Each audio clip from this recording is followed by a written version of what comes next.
Dia a todos e a todas. Bem, eu, Flávio e Leonardo, somos os profissionais do nada, né? Psicólogos e psiquiatras escutam isso o tempo todo, mas ajuda a gente a tentar redefinir a vida da gente o tempo todo, né? Eu vou falar um pouquinho hoje aqui de um tema que nos fala muito sobre a questão do quanto a gente pode usar os recursos que a gente tem para se curar. Basicamente, a gente tem percebido que as pesquisas têm avançado profundamente nesse setor. E na área da psicologia especificamente, que é a minha fala, essa contribuição hoje aqui, já que os meninos têm feito isso na área da medicina, também tem se feito vários estudos. E esses estudos são recentes, começam inicialmente, embrionariamente, a partir dos anos 70, porque a grande contribuição de Freud e os que vieram depois dele foi mostrar o lado mais negativo da mente humana. E se enfatizou tanto o lado negativo, ou seja, o trauma, as ineficiências, e com isso houve uma grande contribuição para o tratamento das pessoas. Não há como negar que foi uma contribuição impressionante, mas aí se começou a não dar ênfase à nossa capacidade de superação. Recentemente, a gente começou a ver o surgimento de uma chamada psicologia positiva, que tem exatamente como objetivo analisar nossos recursos, de onde é que a gente tira forças para superar as circunstâncias da vida. Então, um conjunto de pesquisas, e eu não vou citá-las, porque eu vou me concentrar no que realmente acontece quando a gente usa esses recursos. E são pesquisas que começam especialmente quando o psicólogo Martin Seligman, em 1998, ele preside a Associação Americana de Psicologia. E aí, a partir daí, ele começa a produzir, junto com uma equipe de pessoas, um bom material sobre psicologia positiva, baseado especialmente na obra de Jung, de Maslow e de Carl Rogers. Pega esses três pensadores do comportamento humano e começa a ver que eles têm sacadas diferenciadas. Especialmente porque esses psicólogos começam a estudar a transcendência, ou o que a gente hoje pode chamar de espiritualidade. Na época de Freud, até para poder a psicanálise ser estabelecida como algo aceito num mundo extremamente positivista, de paradigma fechado, era muito comum, era um modismo, e para algumas pessoas ainda é assim, acreditar que a crença em Deus aquele profissional, aquele estudioso, acadêmico que acredita em Deus, é alguém desprovido de inteligência. É como se fosse algo que conta contra você no mundo acadêmico. Então, por isso que na época o próprio Freud disse que a religião era um sentimento de histeria compulsiva, coletiva, obsessiva. E é porque ele não assistia programação de TV à noite. Né? Porque se ele assistisse alguns programas de TV à noite, ele dizia, é isso mesmo, né? Que a gente vê aqueles programas de TV à noite, vocês sabem o que eu estou falando, enfim. Então, a gente tem esse sentimento de que ele fazia parte de um movimento. O próprio Freud, muita gente que estuda a psicanálise geralmente acha que ele é muito frio, mas existem dois Freuds escrevendo, existe o teórico dentro de um mundo extremamente positivista, de um paradigma cartesiano, que precisava criar uma ciência nova, muito abstrata e que tinha que ser aceita, num paradigma especialmente, dominadamente médico-científico, e ele prega o psicanalista como um cirurgião frio e distante. Esse é o Freud, dentro de uma academia, defendendo suas teorias. Mas quando você pega os casos clínicos de Freud, você vai ver um outro Freud. Um Freud que vai dizer que se você não amar o paciente, você não cura. E que ele se envolve, e que ele não é aquele ser humano distante que fica em silêncio o tempo inteiro. É alguém que interage, se importa e age sobre a vida do outro. Bem, foi esse Freud que eu resolvi seguir. Foi essa perspectiva mais humanista dele, que não está muito bem descrita na hora que ele defende as teses dele, porque há um contexto histórico que justifica isso.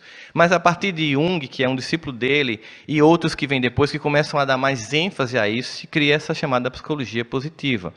Aí, recentemente, acho que de uns 5 anos para cá, virou um certo modismo a terminologia resiliência, que dá conta de uma capacidade que as pessoas têm de desenvolver resposta às dificuldades da vida.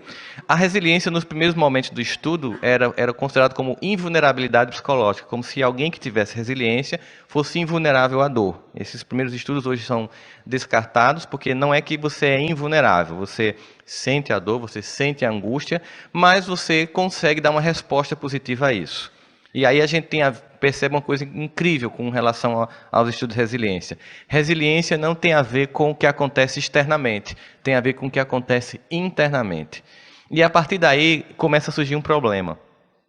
Muitas pessoas que vulgarizaram o estudo da psicologia com um sentimento de trauma, de educação infantil traumática, de pais não carinhosos, desenvolveram um discurso muito conveniente e cômodo de eu sou incapaz, a minha vida é ruim por causa de fulano. Aliás, quando alguém chega em terapia perguntando por quê, ele nunca quer saber por quê. Ele quer saber quem é o culpado. Só. Porque no momento em que eu identifico um culpado, eu não me responsabilizo sobre minha mudança, sobre a dor que ainda está em mim. Então, no momento que você tira o indivíduo desse discurso infantil de procurar quem é o culpado, para que ele assuma a sua própria responsabilidade dentro do seu contexto, ele passa a ativar esses recursos. Porque hoje, os estudos têm mostrado que, ao contrário do que se pensava inicialmente, a resiliência ela é uma capacidade comum e não incomum. Na verdade, todo mundo tem resiliência. Uns desenvolvem mais e outros menos. Não é algo que é fantástico, que algumas pessoas dotadas de um dom de X-Men possuem. Não, todas as pessoas podem. Agora, para isso é preciso que elas entendam que a resiliência é uma resposta minha à vida e não tem a ver com o que a vida me oferece. Não são as circunstâncias, mas é como eu lido com as circunstâncias. A partir daí, se começou a fazer estudos na psicologia positiva, na relação, na interface espiritualidade e saúde. Da mesma forma que as ciências médicas foram fazendo, encontrando resultados muito semelhantes. Mas aí, qual é a contribuição que eu queria dar hoje? Assim, qual é a reflexão, a provocação que eu queria fazer hoje? Todos esses estudos que a gente tem visto ultimamente, eles mostraram o seguinte, beleza, está claro que quem tem uma perspectiva de religiosidade consegue mais cura, melhor qualidade de vida, mais saúde, mais recuperação pós-cirúrgica, enfim, que quando você tem isso, você consegue melhores resultados. O próprio evento do efeito placebo, que é pouco estudado por questões que a gente sabe muito óbvias, a indústria de laboratórios não quer que as pessoas saibam o quanto as pessoas ficam curadas com a pílulazinha de açúcar, porque mostra poder pessoal de autocura. A grande questão é, tudo bem, se realmente a religião ajuda, se a fé ajuda, se a espiritualidade ajuda, se ter essa perspectiva ajuda, e muita gente tem, por que é que muita gente tem tudo isso e não é curado? Onde é que estaria o problema? Então, seria uma questão da psicologia. O que é que acontece com as pessoas que têm acesso a tudo isso que se diz que é legal, que ajuda, mas que não conseguem, mesmo com todos esses recursos, aspas, dar uma resposta positiva à vida? E aí eu fiz o seguinte, eu comecei a tentar perceber se havia um padrão, né, um padrão psicológico entre os indivíduos nas narrativas do Evangelho que foram curados. Se esses indivíduos tinham um padrão de comportamento e de conduta psicológica em relação aos que não foram curados. Não há o relato nos evangelhos dos não curados, mas eles são maioria, concorda comigo? Então, eu vou pegar um trecho do evangelho, uma das muitas histórias, porque ela é muito, digamos assim, didática para a gente analisar sobre o movimento psicológico feito por um indivíduo que conseguiu promover a cura na relação com Jesus, dos muitos que também estavam ali e não conseguiram nenhum resultado. Então, existe um personagem que está na narrativa do Evangelho de Marcos, no capítulo 10, de 46 a 52, chamado Bartimeu. O subtítulo desse capítulo é A Cura do Cego de Jericó. Então, é importante observar o seguinte, num determinado momento da Judéia, os vídeos de Jesus já estavam bombando no YouTube, e ele era bem popular. Então, o que acontece? Quando ele ia para um lugar, muita gente ia, porque Jesus vai passar por aqui, e as pessoas procuravam ir para o lugar onde ele passaria. A mesma coisa que aconteceu com Zaqueu. Zaqueu vai para uma rua onde Jesus vai passar, mas ele é odiado, ele é um cobrador de imposto, ele é como se fosse um traidor do seu próprio povo, é baixinho, ninguém deixa ele chegar junto de Jesus, e ele fica tentando insistir. Imagine você que você está lá na multidão, tem esse cara que você odeia, ele tenta passar, quando você olha quem está perturbando, Zaqueu sai, miséria, empurra ele. Ele fica o tempo inteiro sendo recusado de conseguir acessar Jesus, mas ele faz um movimento de insistência. Aí, quando ele não vê alternativa, ele cria um movimento de resiliência e sobe no sicômoro, a árvore típica da região. E esse movimento faz com que Jesus pare. Tem um monte de gente lá, Jesus, Jesus, e aí Jesus bem passando. Porque era um movimento exterior. Jesus sabia que era um movimento exterior. A cura vem quando é um movimento interior. O Zaqueu fez um movimento. Quando ele viu aquele cara trepado num pé de pau, ele fez, esse cara quer. Vou na tua casa comer hoje. Você imagina a raiva de quem estava lá. Mas logo de Zaqueu, né? Eu podia usar uns personagens hoje do Brasil, mas como tudo vai para o YouTube hoje, eu não vou usar, né? Mas logo na cara de fulano, não acredito num negócio desse não. É que eu estou sentindo que tem um movimento ali. Eu vou ler rapidamente o trecho para vocês verem o movimento se repetindo aqui com Bartimeu. Chegaram a Jericó, e ao sair de Jericó com seus discípulos, havia uma grande multidão que estava à beira do caminho, mendigando. Havia muitos mendigos. E o cego Bartimeu, filho de Timeu, era um deles. Em Roma, as pessoas, quando Roma tinha invadido a Judéia, ela tinha uma espécie de organização até para pedir esmolas.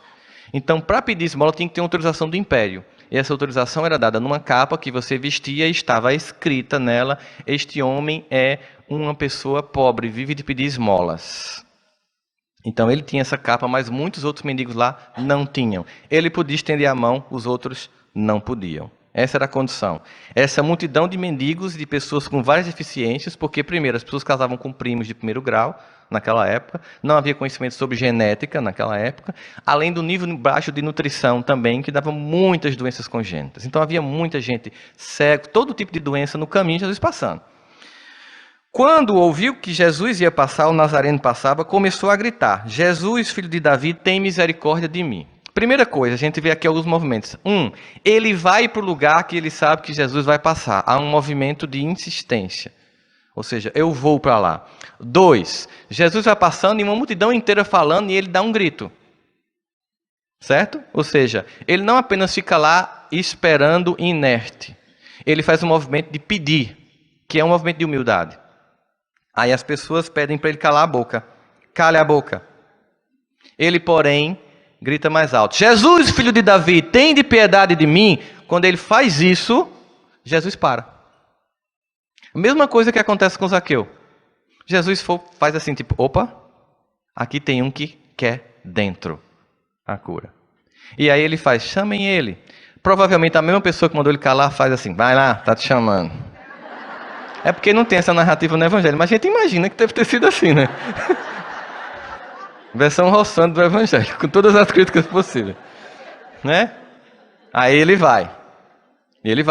E olha que movimento ele faz. Então ele solta a capa. Gente, olha que movimento é esse. Eu fiz um cadastro, entrei lá, implorei, consegui uma capa. A capa é a minha zona de conforto, que me permite ser um miserável assumido e por isso viver da minha miséria. Quantas pessoas não querem ser curadas porque se locuplarem na doença, no sentimento de ser menor, que é confortável? Porque muita gente não quer crescer, não quer brilhar, porque é confortável ser o coitadinho. É aquela pessoa que chega no centro e faz: eu estou com um ônibus de obsessores. Ela diz isso com orgulho. Ela sai catalogando no meio do caminho, né? Tem gente que não pede nem passa, é vale transporte, tão carregado que está.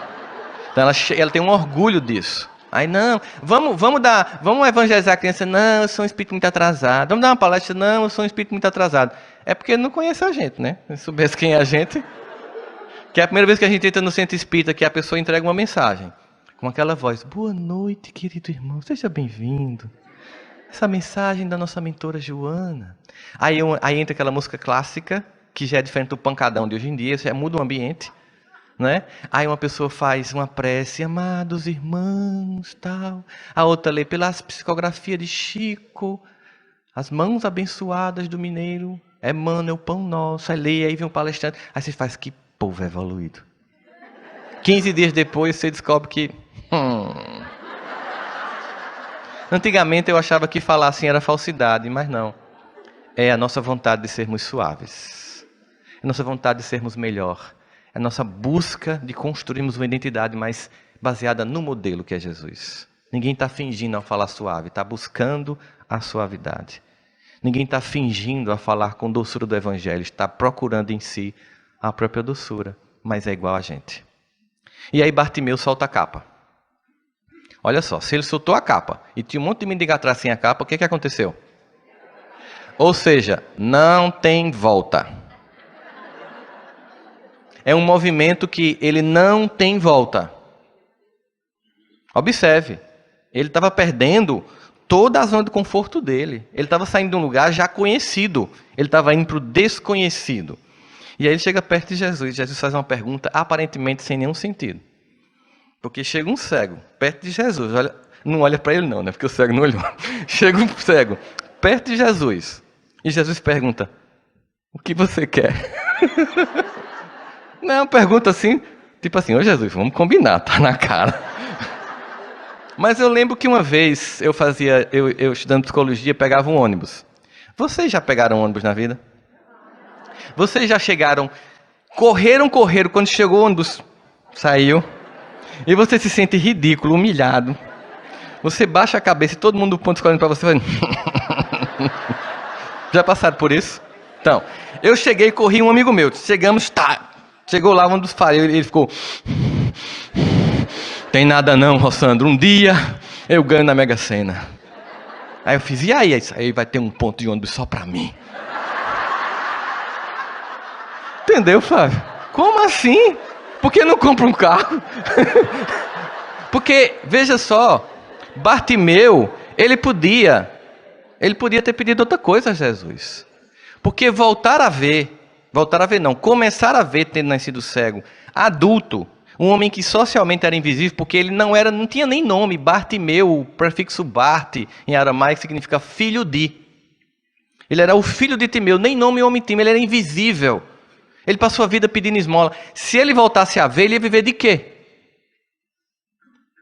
De algum modo havia um conforto em ficar ali, em estar naquele lugar. E ele abre mão de tudo aquilo ali e ele pede que eu veja. Ele fez alguns movimentos que a gente está identificando então aqui. Ele foi para o lugar correto. Ele gritou. Ele insistiu quando mandaram calar, porque muitos de nós já escutou. Você não vai dar para nada. Você não é ninguém. Quem você pensa que você é? Quantos de nós não escutou isso? Quantos de nós não tem trauma disso? E quantos de nós não reconhece que isso estimulou vencer? E que talvez esse tipo de comentário tenha sido uma grande prova de amor.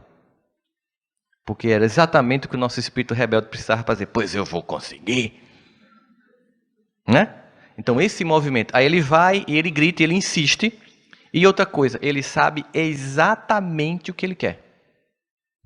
Ele não fica lá, bem, deixa eu ver o que é que eu quero, não sei se eu quero, peraí, deixa eu ver uma casa em Miami, deixa eu ver. Ele sabe exatamente o que ele pede, ele deixa a zona de conforto sem retorno. E aí Jesus o cura, e aí a narrativa diz assim, e então ele passou a seguir Jesus. Observe que ele estava querendo então o seguinte, além da cura, ele queria fazer um movimento profilático. Seguir Jesus era não voltar a adoecer. Era mudar a forma de viver e conduzir a vida para que a partir dali eu não fosse pautado no movimento apenas do que eu acreditava. As minhas circunstâncias pessoais não seriam o suficiente. Eu iria desenvolver um movimento para além disso. E a gente começa a perceber algumas coisas interessantes. A invisibilidade social é uma coisa que existe para muita gente. Não sei se já aconteceu com vocês, de vocês encontrarem alguém assim e fazer, eu conheço de algum lugar, meu Deus, de onde eu conheço, onde eu conheço. É alguém que você sempre viveu com teve contato com essa pessoa, mas ela estava usando uma farda. Alguém que te atende no posto de gasolina, alguém que te atende na panificadora próximo da tua casa, e como ela está sem a farda, você não consegue reconhecer, porque a farda a torna invisível. Teve um professor de psicologia que fez um doutorado na USP de invisibilidade social, e ele se disfarçou de gari, e ficou varrendo o campus de psicologia durante mais ou menos 6 meses e nenhum colega dele viu que era ele. Ele dava uma forma de esbarrar nos colegas de departamento, batia na galera, a galera, desculpa, e saía e não olhava para ele. Eram pessoas invisíveis. Existe muita gente invisível, mas mais do que isso, e esse é o grande movimento que o Evangelho tenta fazer com que a gente deixe ele. Tem uma multidão de pessoas que se permitem ser invisíveis, que se acham invisíveis e que não fazem um movimento de gritar e de sair daquele lugar. E esse movimento dificulta qualquer trabalho e recurso que você tenha, terapêutico, espiritual ou médico. Porque o indivíduo tem acesso a tudo isso, mas nada acontece porque ele não permite a cura. Quando o Freud desenvolveu a psicanálise, uma das coisas que chamou a atenção a ele foi justamente o ganho secundário da doença. Quando ele percebeu que muita gente não queria a cura porque tinha um lucro no adoecer. A gente pode identificar isso de forma muito rápida num evento, por exemplo, de criança. Você se arruma para sair com sua esposa e a criança vai ficar ou com a avó, com a tia ou com a babá e ela não quer que você saia e ela tem febre. E ela vomita. E assim que você tira a roupa, tudo passa. Ela fica boazinha e você irritadíssimo. Né? Só que ela aprendeu o seguinte, que a doença traz um lucro. Às vezes é alguém que era tão, aspas, desprezada no lar, que a única coisa que fazia com que ela recebesse um toque da mãe era estar doente. E essa pessoa desenvolve sempre como resposta à vida que a única forma de chamar a atenção, seja de esposo, de filho, de filha ou de marido, enfim, das pessoas que cercam afetivamente, porque no fundo há um sentimento que eu não mereço ser amado. Eu não mereço esse lugar de amor, isto não me pertence. Para que essas pessoas estejam perto de mim, eu tenho que fazer um grande investimento em dor e em angústia. Certa feita, um paciente meu chegou para mim dizendo que estava muito chateado com a mãe, porque a mãe só falava de coisa negativa. Só falava de tragédia, só falava que estava doendo, que tinha dor disso, dor daquilo. E ela descreveu o caminho e sobe pelos quartos e vem subindo pela omoplata. Aquele pessoal do interior que vai narrando com uma forma muito particular de anatomia, né? E vem dizendo por onde é que vai a doença. Vai ela, uma doença que caminha no corpo. E aí ele chegou para mim dizendo que estava muito chateado, porque ficava muito angustiado de ver a mãe sofrer demais. Eu disse, não, mas ela não sofre muito não, ela tem um prazer nisso. Fica tranquilo, dá um desconto aí de 90%, ela gosta de fazer isso. Ele ficou muito irritado, disse, psicólogo é tudo doido. Como é que a pessoa diz para o outro que alguém tem prazer em sentir dor? Isso mas é sério, você pode ficar morando com sua mãe e ignora o discurso dela que 90% é drama, é teatro mesmo. Bem, ele era um cara muito rico e ele chegou para as irmãs e disse que estava querendo morar no outro apartamento, porque a mãe estava irritando muito ele. Aí as irmãs disseram isso para a mãe passou mais ou menos um mês em silêncio. E ele estranhou. Minha mãe não estava reclamando de nada. Bem, logo depois era o aniversário da mãe dele. E aí ele perguntou, mamãe, a senhora quer mudar de carro, quer uma joia da Vivara, quer ir para a Europa, quer o quê? Quer o quê de presente? Ela fez, eu posso pedir o que eu quiser mesmo? Pode, mãe. Por favor, deixa eu reclamar da vida. Aí ele entendeu que a mãe tinha um prazer. Era uma mulher que ela tinha... Era uma forma de chamar a atenção do marido, era a doença.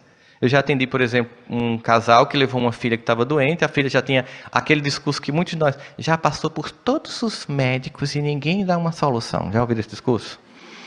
E aí, ó, todos os seus colegas aqui já atenderam, já levei para João Pessoa, Recife e tal, ninguém dá jeito. Aí eu, tá bom, então quem sou eu para dar, né? Porque eu sou igual a todo mundo. E aí, beleza, começou, aí eu percebi o seguinte, a doença da menina era a garantia do casamento. Na hora que ela ficasse curada, o marido ia embora, porque a mulher era insuportável. Então, toda vez que o terapeuta começava a atender a filha, que ela começava a aventar a possibilidade de cura, ela trocava de terapeuta. Aí eu percebi, disse, é o seguinte, agora eu vou ter que chutar o pau na barraca mesmo. Chamei o marido e disse, ela não vai curar nunca, porque sua esposa sabota todo o tratamento. Ela que disse que trocar, ela sempre disse que não está dando certo. Quando ela disse que está dando certo, sua filha não está melhorando? Tá, exatamente isso. Ela sabe que se sua filha ficar curada, você sai do casamento. Ele disse, eu saio mesmo. Então o senhor tem que ser uma pessoa digna. Saia para sua filha ser curada. Porque senão você vai ficar em nome dela e deixando ela doente. Porque quando sua esposa perceber que não funcionou esse recurso, ela finalmente talvez cure a filha. Ela permita, aliás, que a filha seja curada. Claro, não adianta você voltar para eu fazer esse tratamento. Porque o que eu estou lhe dizendo agora vai deixar sua esposa com ódio de mim. Então eu vou indicar uma outra pessoa. E de fato ela ficou com ódio até hoje. Né? Mas a menina está curada. Ela finalmente deixou de ser uma esquizofrênica que não era. Não era. Aliás, a medicação forte dada para a menina manifestava o sintoma.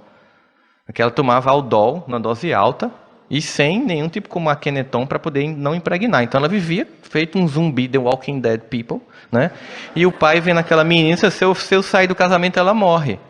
Então, existe muito movimento em que as pessoas se comprazem na dor e não se movimentam em direção à cura, porque há um ganho em ficar com a capa da miséria.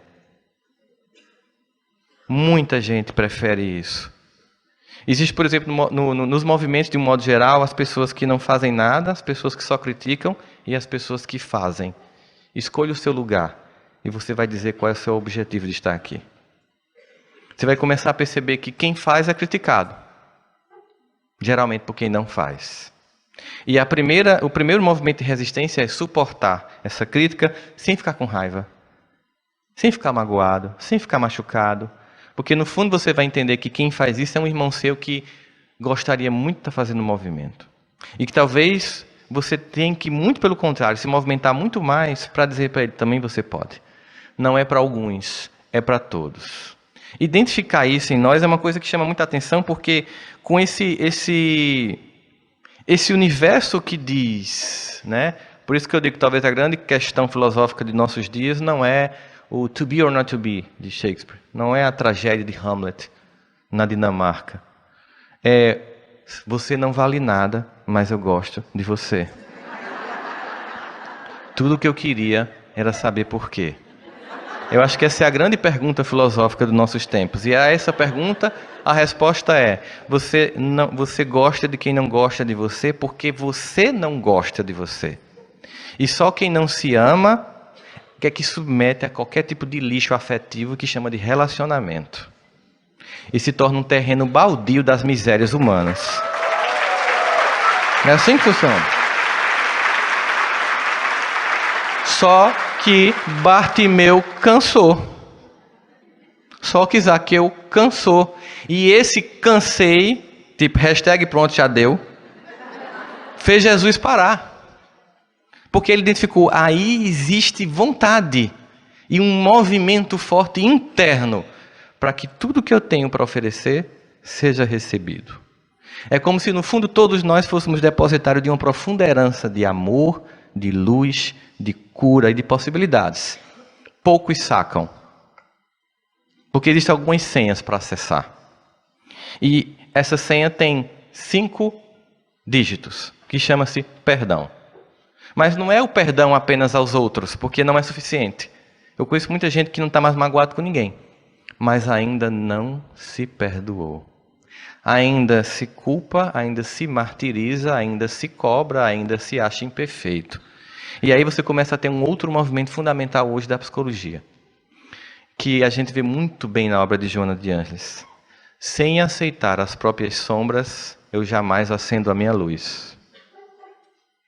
Se eu projetar a minha sombra no outro, eu não enxergo ela em mim, não vou mudar nunca. Aquela antipatia gratuita que às vezes muita gente que não estuda muito doutrina espírita, não, isso é alguém, é um inimigo de outra vida. Não, às vezes é apenas uma projeção do seu ego na parte sombria. De repente, Flávio é uma pessoa que eu amo, adoro, se dou super bem com ele, e chega uma pessoa e diz, detesto o Flávio. Porque provavelmente ele se relaciona com a parte sombra dele. Que quase não tem, vamos combinar, porque tu é um cara muito bom, né? Então assim, aí você percebe que é um movimento de projeção do indivíduo. A projeção é quando eu não me responsabilizo sobre mim. O movimento de resiliência, de iluminação, é um movimento de eu me responsabilizo sobre mim. E desenvolvo em mim uma capacidade de dar uma resposta à vida. Porque uma das coisas que a gente muito escuta hoje em dia, e todas as gerações fazem isso, é quando você analisa o panorama das gerações, você olha e você sabe que você está ficando velho quando se diz essa frase. Esta geração está perdida. E geralmente todas as gerações, até porque a lei do progresso opera para isso, conseguem dar uma resposta à vida. E melhor do que a geração que antecedeu. Embora passe por um período normal de crise, tanto que a psicologia vai chamar de crise normativa, que é aquele período de pré-adolescência até o início da maturidade, em que o indivíduo questiona tudo, fica com raiva de pai e mãe, a coisa todinha, mas aí de repente ele descobre que ele aprendeu com aquele processo, ele começa a dar uma resposta à vida, as coisas começam a funcionar. Então, a partir desse momento a gente percebe que tem alguns padrões de um comportamento íntimo meu para que todos esses recursos e todos esses estudos não seja apenas uma coisa que me atrai intelectualmente, que me deixe embevecido com todas as possibilidades, mas que se concretize na minha vida a partir de um movimento interior meu de que eu me aceito como sou. Joana de Ângeles vai dizer então, ser consciente é aquele que nem se culpa, nem se acusa, nem se justifica, apenas se transforma. Olha só, nem se culpa, não cria uma desculpa para si, não se culpa, apenas se transforma, não se justifica. E aí eu vou terminar com um exemplo muito clássico disso. Porque às vezes a gente pensa que o chamamento é para a tarefa do Evangelho, é que nós todos tenhamos que virar um estereótipo de pessoa. E que toda pessoa que segue o Cristo tem que ser um padrão só. Se Jesus, se Deus quisesse que nós fôssemos um só, teria criado um mundo que todos eram iguais. Essa nossa diversidade é o que mais nos enriquece na experiência humana. As personalidades com suas características todas do jeito que são, podem servir a Deus. Então, muitos de nós pensam que tem que ser doce, suave, mansinho. Tem gente que tem que ser assim. Mas tem gente que tem um movimento muito diferente dele. Se fosse assim, Jesus poderia ter pego entre aqueles discípulos iniciais alguém para fazer uma tarefa que somente Saulo podia fazer. E o que Saulo tinha? Impetuosidade. Imagina que o trabalho de Saulo foi o inverso de Bartimeu. Enquanto que Bartimeu era um indivíduo que era um ninguém e tinha que soltar a capa dessa zona de conforto, a de Paulo era mais complicada, porque ele era o doutor da lei.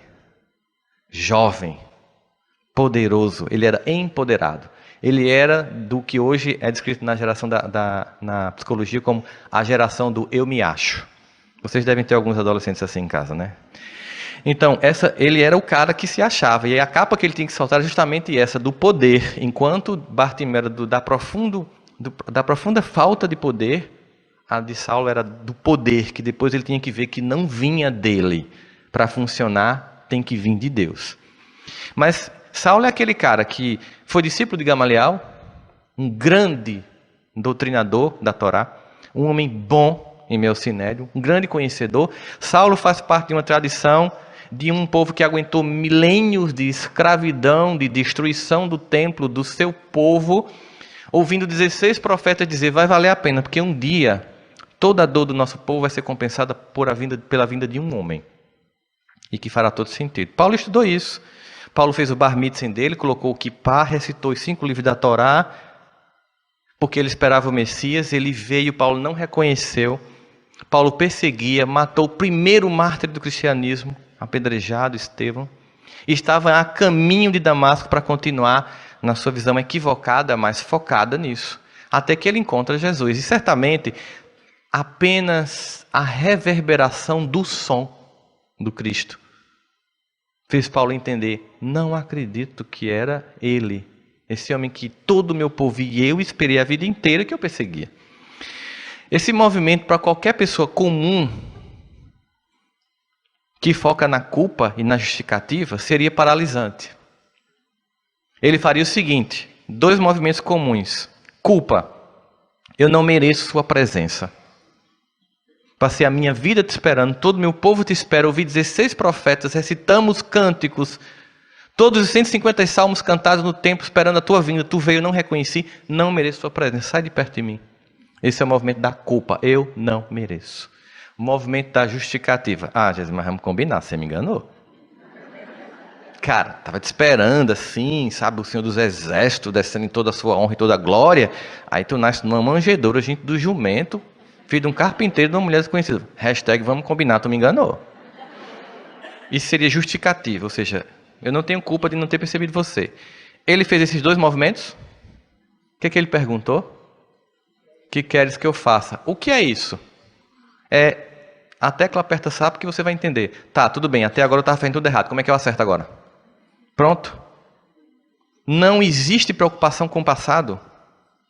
Eu vou fazer uma regressão, porque eu tenho certeza que se eu souber quem eu for, eu vou entender o que eu estou fazendo aqui no mundo.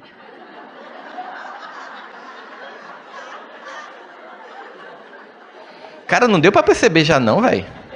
Não, vamos combinar. Analisa assim o que você não tem, que você vai saber o que você teve e não estava usando bem. Então, causa e efeito, eita, é por aqui. Né? Por que a gente quer fazer uma regressão? Não que em muitos casos ela não seja indicada. Em muitos casos ela é indicada. Não é crítica técnica, é o uso infantil e não orientado da técnica. É que muita gente quer ir para o passado para culpar o avatar do passado. E desculpar o do presente. Tipo assim, a culpa não é minha, é porque eu fui ruim. Não, é porque você é ruim. Não é o que você foi, é o que você continua sendo. E o movimento de Paulo é, até aqui não estava dando certo, aqui eu faço. E aí interessante, né? Houve uma receita de bolo de Jesus? Que queres que eu faça? Porque muita gente vai ao centro espírita pedindo que está obsediado, né? E é muito comum a pessoa dizer assim, você tem que fazer mais evangelho. E aí, não, acho que... tá, é o contrário, tá, inverteu. Isso, beleza, assim, tá, vai. Tá terminando, não, mas eu estou concluindo a história, fiquem tranquilos. E aí, o que acontece? Muita gente vai para o centro espírita, dá um nome assim, é comum, né? Falar, eu estou passando por um problema, aí você vai lá, os mentores, obviamente, eles são muito discretos, não contam relatos, porque uma vez uma mulher ligou para mim, Rossandro, meu marido está louco aqui, desesperado, me ajude, você... Nessa hora você é espírita, serve, né? Nessa hora o espírita serve. Mas eu sei que você é espírita, faça alguma coisa, tal, ele está louco. Aí eu estava desesperado, agoniado com a pobre, liguei para uma amiga minha que tem uma mediunidade fabulosa, Dona fulana, estou aqui com uma pessoa do outro lado da linha, está passando por isso, por isso. Aí, deixa eu me concentrar, meu filho. A marido dela está no quarto. Tá, então a espiritualidade não entra no quarto dele, não. Faça com que ele saia do quarto, que ela saia do quarto. E ela aqui. O que é que ela está dizendo, a mulher do outro lado? Rossandro, a louca é ela, não sei como ele aguenta essa mulher, não. O que é que ela disse? Que a senhora tenha calma, faça prece, fique tranquilo. Espiritualidade faz mais ou menos isso, faz um filtro, né? E aí você diz, faça a prática do evangelho, a pessoa, só isso. Eu vim aqui, dei meu nome, só isso. A senhora não entendeu bem, não. Mas eu já faço o evangelho 2 dias, não, meu senhor, não é aumentar a quantidade de dias que faz o evangelho, não. É praticar o evangelho. A gente quer uma cura que venha de fora e que não exija um movimento interior. Não vem, nem Jesus para. Ele segue, até encontrar alguém que grite, Jesus, filho de Davi, tem misericórdia de mim, porque agora eu quero. Quando Paulo ouve de Jesus, que queres que eu faça, ele não encontra uma receita de bolo. Vamos imaginar que Jesus resolvesse dar uma receita de bolo. Ah, então tá, você quer saber? Vamos combinar. Assim. É o seguinte, primeiro, esse seu nome não está muito legal.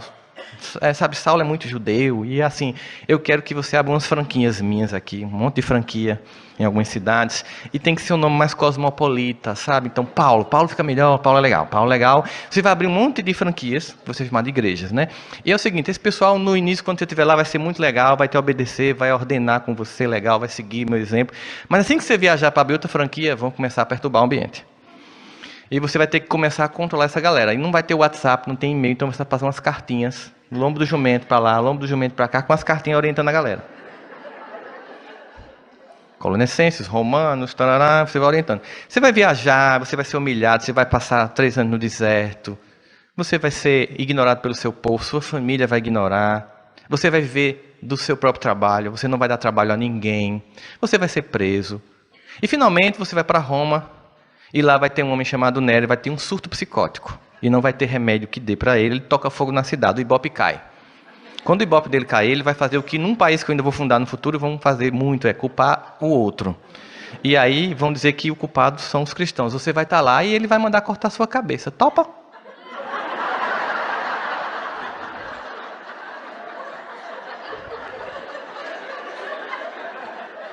Bem, se eu fosse Paulo, fazia Jesus, ó. Beleza, você é o Messias, eu percebi. Eu estava errado.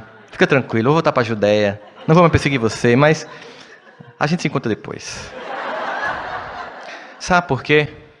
Só quando você é fiel no pouco, que você pode ser fiel no muito. Ele tinha que mostrar fidelidade ao movimento.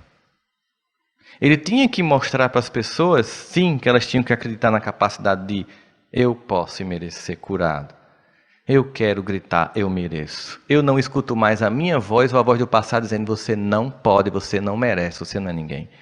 Eu agora grito, eu agora levanto. Eu solto a capa da miséria porque eu quero ver a luz, que é o Cristo. E a partir daí tudo é comigo, porque ele vai me inspirar, mas o movimento é pessoal. E quando a gente faz isso, a gente passa então a ser um instrumento utilizado para poder ajudar as outras pessoas a ver também somente isso, nada mais que isso. E ele fez esse movimento. Paulo solta a capa do orgulho, do poder e da arrogância. Bartimeu solta a capa do sentimento de miséria e de incompetência. E ambos se entregam ao único que, de fato, quando a gente permite, provoca todas as curas. Porque se eu tiver tudo, se eu tiver todas as coisas, e é isso que eu vou falar hoje à tarde, mas se eu não tiver amor, essa é uma condição. E quando Paulo diz isso em 1 Coríntios 3, ele não está condenando os dons. Os 6 dons não estão sendo condenados. Ele está dizendo assim, todos esses dons são importantes, mas eles precisam de um ambiente para acontecer, que é o amor. E aí quando eu me permito e me encontro com esse homem, todas as possibilidades de cura são conseguidas e alcançadas. Mas mais que isso, a partir de então, um instrumento de ação e de mobilização do Evangelho. E não se preocupem, o mundo nunca foi mudado por muitos, por poucos que acordaram. Uma consciência desperta ajuda muitas pessoas, mas nós somos os trabalhadores da última hora. Nós temos um privilégio que nos responsabiliza muito. Conhecer a lucidez dessa doutrina nos dá a responsabilidade de ser essa lucidez. Porque nós não podemos mais ser tocados apenas intelectualmente, nós não podemos ficar mais apenas encantados do ponto de vista literário com essa obra tão bonita e tão rica, mas, sobretudo, temos que começar em nós um movimento de inspiração para nós e para os outros, de mudança e de aceitação da cura. Portanto, nunca duvide e nunca pare de gritar: Jesus, porque Ele sempre estará perto de nós. Muita paz.